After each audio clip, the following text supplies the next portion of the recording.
Hi, I'm Dr. Sarah Hurvitz from the University of California, Los Angeles, and I am a breast medical oncologist.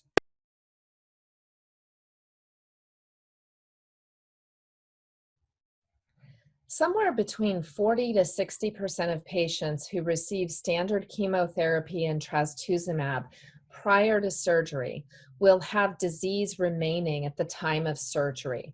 In other words, a patient will receive trastuzumab and chemotherapy, maybe with pertuzumab, go to surgery, and somewhere around 40 to 60% of patients will not have any tumor left at the time of surgery.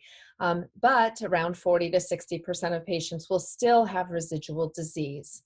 Those patients who have residual disease are at a very high risk of having cancer return somewhere else in the body, such as the liver, the lymph nodes, the lungs, etc.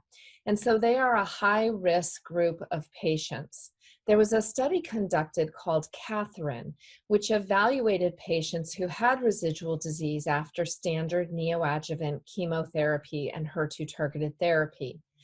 They evaluated only those patients who had residual disease because they were a high-risk group of patients, and they randomly assigned some of the patients to receive trastuzumab emtansine, or TDM1, and the other set of patients to just continue the treatment with trastuzumab. The patients who received TDM1 in this study had a much lower risk of cancer coming back at 3 years anywhere else in the body.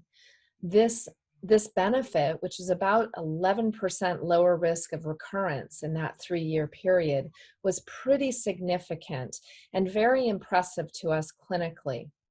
And because of this, TDM1 was FDA approved for the use in patients whose disease was still remaining at the time of surgery after standard neoadjuvant therapy. So this is a standard agent we now can offer our patients that will rescue them, if you will, from having a higher risk of breast cancer coming back after surgery if their disease did not completely respond to standard neoadjuvant treatment.